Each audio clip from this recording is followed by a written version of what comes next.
Hello, everybody, and welcome to January 2022. We are in the second semester, halfway home through this school year. Just a few things I need to share with you guys as we get the semester kicked back off. I hope everybody had a wonderful winter break, had some good time to recharge, relax, visit with family, have a good time. I always like to share a little bit of the adventures of the eight of us have together with Ashley and I and the kids. And here's a picture of us on Christmas Day, all eight of us there. And I mean, let me tell you how excited Josh is that I made him hold that Happy Holiday sign out in front of him. But we got all of our kids together on Christmas and had a good time playing some games, exchanged some gifts, and cooking a big old feast there.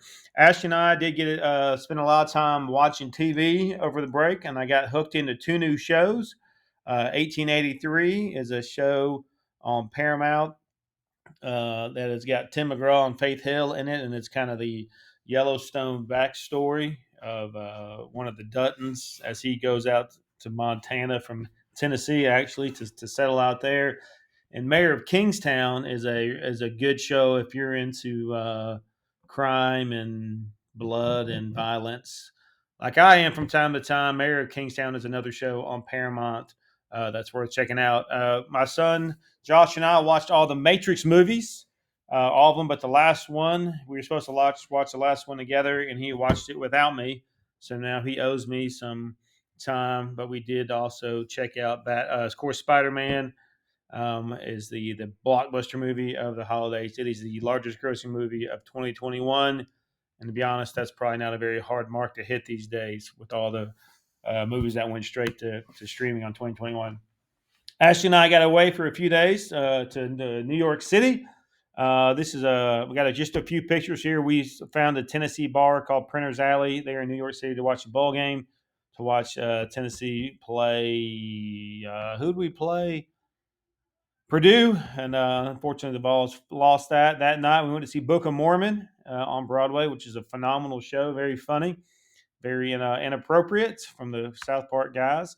Then on Friday, we went took some time. The weather was good, so we went and saw Central Park and hung out at one of the fountains there. Got our picture made, and then here's the little John Lennon Memorial there. Pretty cool incident there, where not an incident, pretty cool environment there.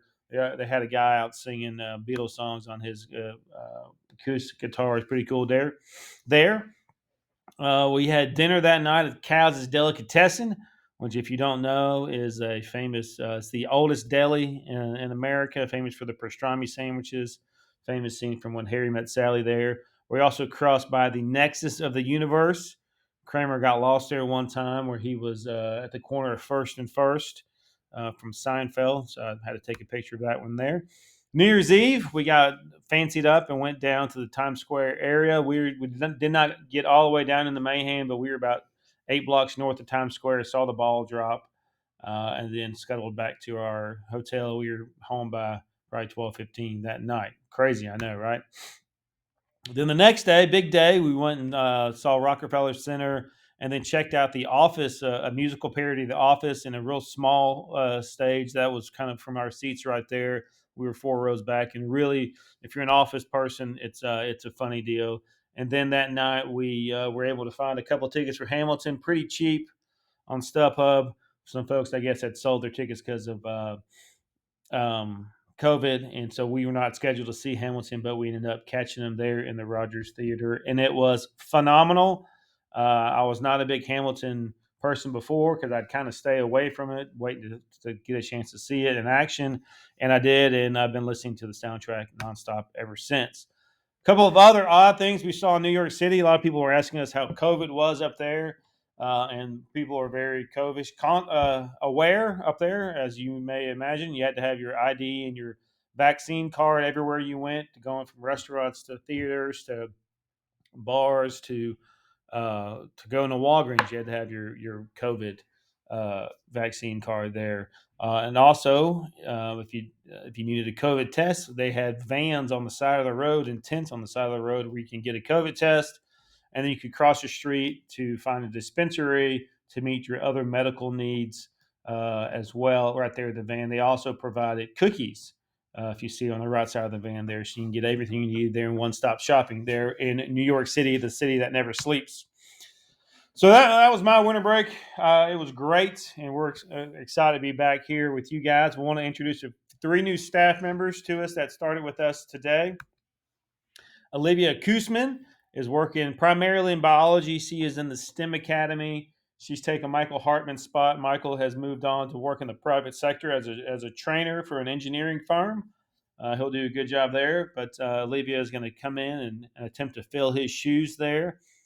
She will not be the science department chair. Lisa Jacobs has taken over Michael's role as science department chair, but she's going to take over his courses and work in the STEM Academy. Matt Bates is a new special ed teacher. He's co-teaching with Matt Rogers some, and then he's doing some pre-vote classes. He's taken over the role which originally belonged to Nick Rendino, but then when we flicked Nick and Kelly Williams, Kelly took a position in Union County, and so Matt has jumped on board to teach special ed. And Jeff Miner is taking the position that Shane Wells vacated in the PE department. Shane is still coaching basketball for us, but he's not teaching here any longer. Both Matt and Jeff are both coaching football for us now here at Hardin Valley Excited. And we are very excited to have both those gentlemen along staff with us.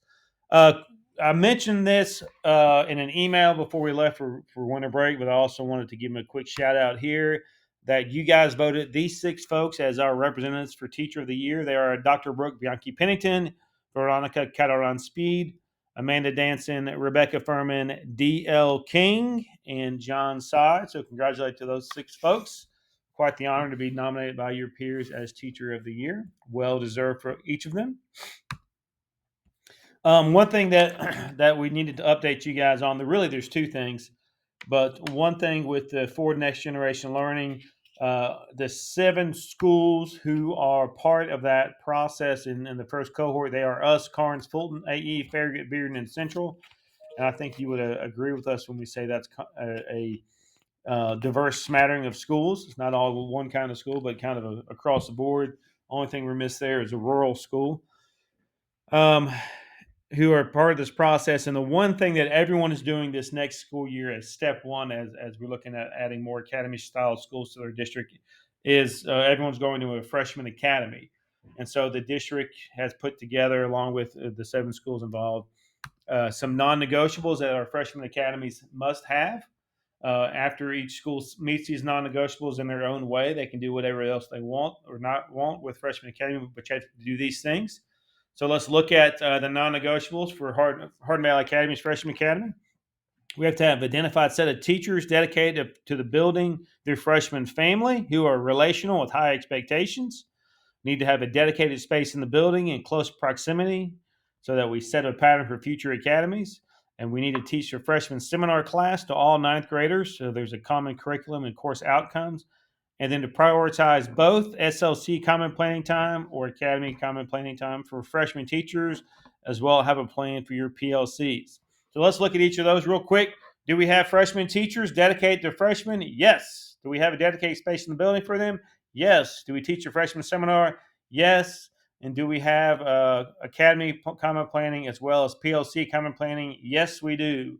So we're already meeting all 4 of those benchmarks for our freshman academy. So we are in pretty darn good shape with our freshman academy. So we will not need to make any changes for next year to fall in line with what we're doing in terms of Forward Next Generation Learning across Knox County schools. Issue 2 we've got to talk to you guys about is Administrative Procedure J197. You may or may not be aware of this, that Knox County Schools has board policies and then board procedures. Policies are voted on by the board. Procedures are kind of our standard operating procedures. They are not voted by the board, but they are adopted and followed. There's a new one called in J 197, which is known as, I can't think of the name of it, but basically there's a fancy name, but it's for a procedure for having a student removed from your class roster.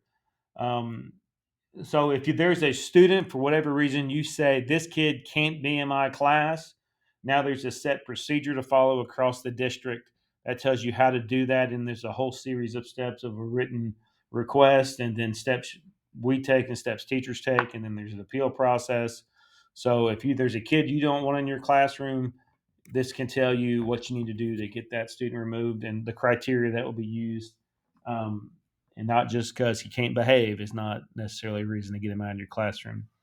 I will attach a copy of this procedure to the video, excuse me, to the email that sends out this video link so you have it there at your leisure to read as you see fit. So if there's an issue with that, please let me know and then we'll work through those things.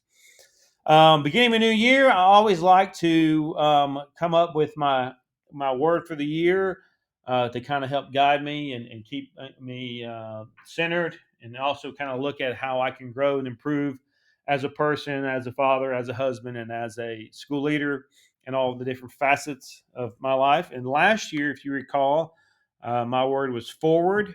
I was very fed up with just sitting still and letting COVID dominate all of our decisions and how we functioned. And I said, we're going to move forward next semester. And if you may or may not recall, but we made a lot of decisions last spring to change our structures for this year. And it has made this year a very challenging year. There's no doubt that some of the decisions that we made last spring made this year more challenging. Obviously, changing our schedule has made the fall semester quite a challenging time. And so, as I pushed to move forward last year, my word for this year is present. Not present like Christmas present, but present as in I'm trying to focus on the present. And this next year, 2022, my goal is to focus on the present, to be more present when I'm having conversations with people, whether that's my kids or Ashley or teachers or coworkers. Instead of always thinking about what the next thing it is I need to get done, I want to be in the moment and give more of my attention to whoever is in front of me, rather than whatever else is going on inside my head. I want to be present and give folks the courtesy and the attention that everyone deserves. And also, I, I want to focus on improving what we do rather than adding more layers to what we do or changing structures of what we do. Um, I know talking with some folks today, even the fact that we came back to school to start a new semester today, and everyone already knew their students. No one had to, reteach um, routines. Every kid knew where to go. We didn't have to try and scatter to advisory to get our new schedules. Things were just a little smoother coming back, and hopefully we can continue finding the positives of our rotating schedule.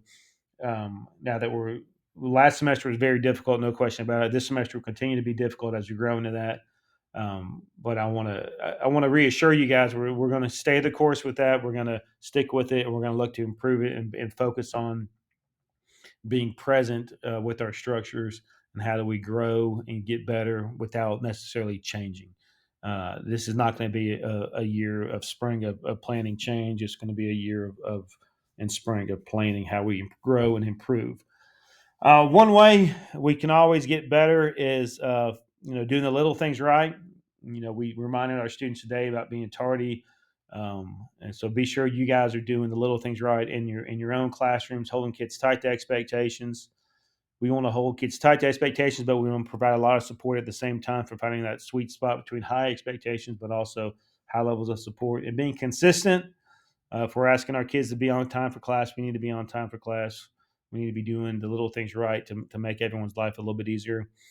Um, so I just want just thinking back to when I was in New York and watching Hamilton, and obviously it's a very motivational and exciting and very encouraging musical to think about that time in our country's life when we were engaged in revolution, and when we went from revolution to having to govern ourselves. There's a line in there that said, uh, General Washington said it's a lot harder to live than it is to die, meaning that if you died in the war, your journey was over, but now you're having to live in the new country. There's a lot more weight to that, and right now I think it's real easy to just try and get through the day because of all the things we're dealing with and all the different challenges, and now the Omicron is coming back around, and I know many of us, myself included, are going, oh my God, we're back to worrying about quarantines and is it 10 days or 5 days. So my challenge to you guys is to focus on the kids in your room, be present with the kids in your room.